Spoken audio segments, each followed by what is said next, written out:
नमस्कार, अनादि टीवी के विशेष प्रोग्राम खास बात में आपका स्वागत है।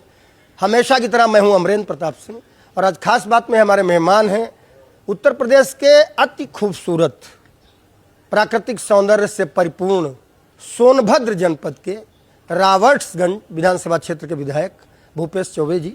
चौबे जी, आपका अनादि टीवी पर स्वागत है। जी धन्यवाद, सबको प्रणाम आपके माध्यम से। चौबे जी, उत्तर प्रदेश में सोनभद्र जनपद निश्चित रूप से पहले से उसमें अब भौगोलिक क्षेत्रफल में कमी आई है, लेकिन बावजूद इसके कहा जाता है कि प्राकृतिक सौंदर्य में सबसे समृद्ध सोनभद्र ही है।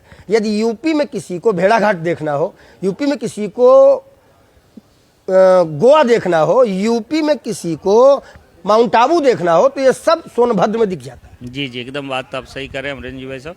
देखिए, सोनभद्र के साथ कई विशेषताएं हैं। एक तो सोनभद्र ऐसा जनपद है भारत का जो 4 राज्यों से जुड़ा होने का गौरव प्राप्त है।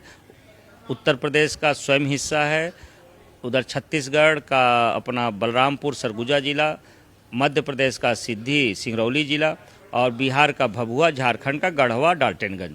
तो सोनभद्र 4 राज्यों से जुड़ा हुआ एकमात्र जिला भारत का है और प्राकृतिक रूप से बहुत परिपूर्ण जिला है। जैसा आपने कहा, तो सोनभद्र में मिनी गोवा है। सोनभद्र का समुंदर, धंधरौल, ओबरा डैम, नगवा का डैम, कन्हर का डैम और रिहंद का डैम है, जहाँ एक समुद्र का स्वरूप दिखता है। सोनभद्र में आपको मिनी शिमला दिखेगा जो मच्छेंद्रनाथ के नाम से जाना जाता है। 3 तरफ से पहाड़ियों से घिरा हुआ, एक तरफ आसमान दिखता है।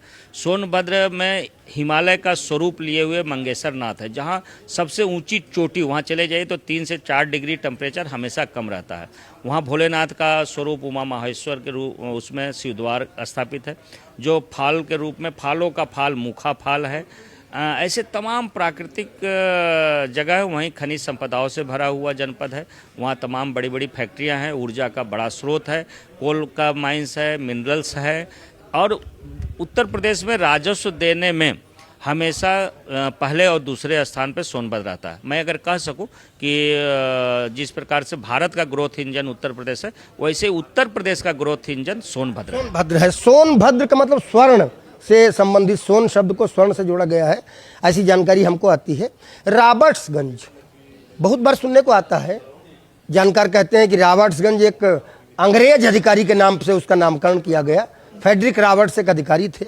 अब जबकि हम सनातन वैभव को दोबारा प्राप्त करने की बात करते हैं, अपने इतिहास को हम अपने अच्छाइयों से जोड़कर आगे बढ़ा रहे हैं, तो ऐसे नाम जो कि कहीं न कहीं दास्ता के या गुलामी के प्रतीक माने जाते हों, किसी आक्रांता द्वारा या किसी भारत पर कब्जेदार द्वारा वहाँ पर अपने नाम से किसी नगर को या किसी स्थान को परिवर्तित किया गया हो, तो उसको बदलने की बात होती है। तो कई लोग कहते हैं रावर्ट्सगंज का भी नाम बदलना चाहिए। एकदम बदलना चाहिए और बदलेगा भी। आप सबके माध्यम से इसको आवाज़ दी जाए। और कहीं ना कहीं रावर्ट्सगंज जो सोनभद्र का मुख्यालय है, जो सोनभद्र के नाम से जिला बना, और वह जो मुख्यालय रावर्ट्सगंज वह कागज़ पे टार के दौर के नाम से दर्ज है। वहाँ अभी ज़मींदारी प्रथा भी चली आ रही है और अंग्रेज रावर्ट्स के नाम पे वह रावर्ट्सगंज का नाम आज भी जाना जाता है। और हम सब लोग कई प्लेटफार्मों पे, कई माध्यमों से यह बात कर चुके हैं कि रावर्ट्सगंज का नाम सोनभद्र रखा जाए। इस दिशा में काफ़ी कार्रवाई चल भी रही है। मैं ज़रूर आप के माध्यम से, आपके चैनल के माध्यम से इसको ऊंचाई चाहूँगा, इस शब्द को और ऊंचाई दिया जाए, ताकि जल्द से जल्द ये अंग्रेजों के नाम से पड़ा हुआ रावर्ट्सगंज बदलकर सोनभद्र रखा जा सके। सोनभद्र नगर, जी सोनभद्र। और वहाँ सोनभद्र, आज रेलवे स्टेशन का भी नाम सोनभद्र हो गया है। वहाँ पोस्ट ऑफिस भी सोनभद्र के नाम से जाना जाता है। सोनभद्र नगर पालिका भी जो रावर्ट्सगंज है वो सोनभद्र नगर के नाम से जाना जाता है। तो सोनभद्र मुख्यालय का नाम भी सोनभद्र नगर किया जाए, टाड़ के दौर से हटाकर। ठीक है, अब सवाल हमारा थोड़ा सा उत्तर प्रदेश के निवासियों के लिए, देशवासियों के लिए है।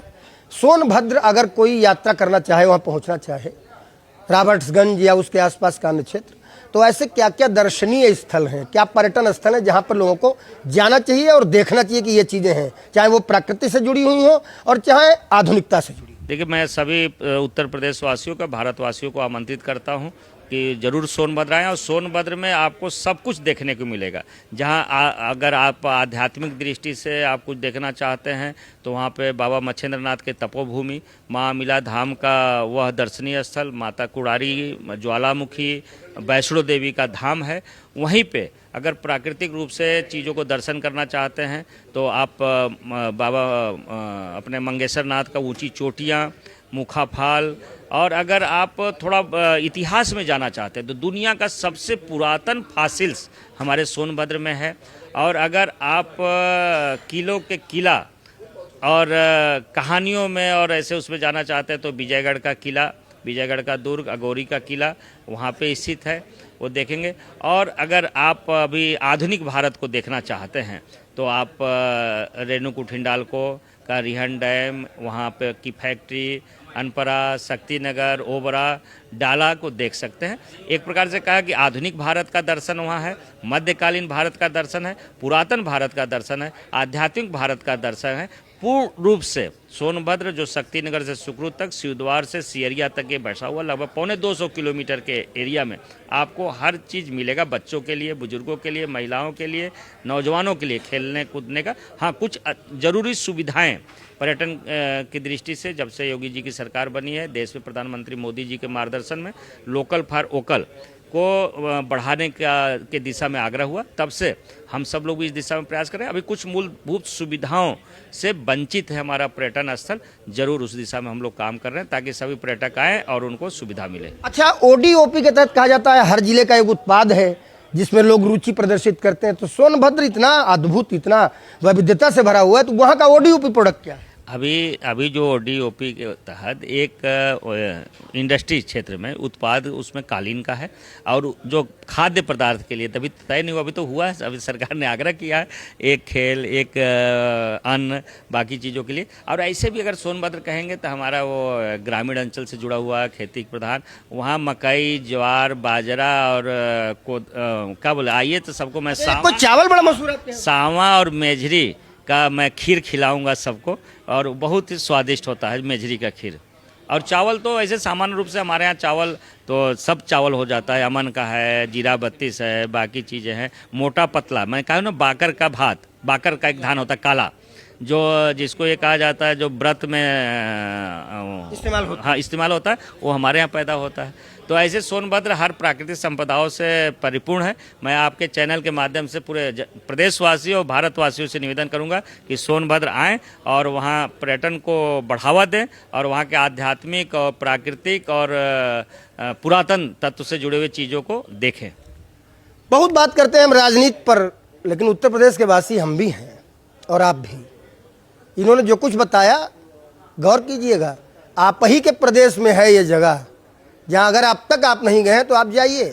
कहते हैं उत्तर प्रदेश देवभूमि है, भगवान राम की भूमि, कृष्ण की भूमि, भगवान शिव की भूमि है, और उसी उत्तर प्रदेश सोनभद्र भी है। इन्होंने जैसा बताया आपने अब तक सुना भी नहीं अगर है तो प्रोग्राम बनाइए एक बार और जाइए सोनभद्र में और देखिए कि कैसे प्राकृतिक सौंदर्य से भरा पूरा उत्तर प्रदेश का एक हिस्सा आपके स्वागत के लिए तैयार है। नमस्कार।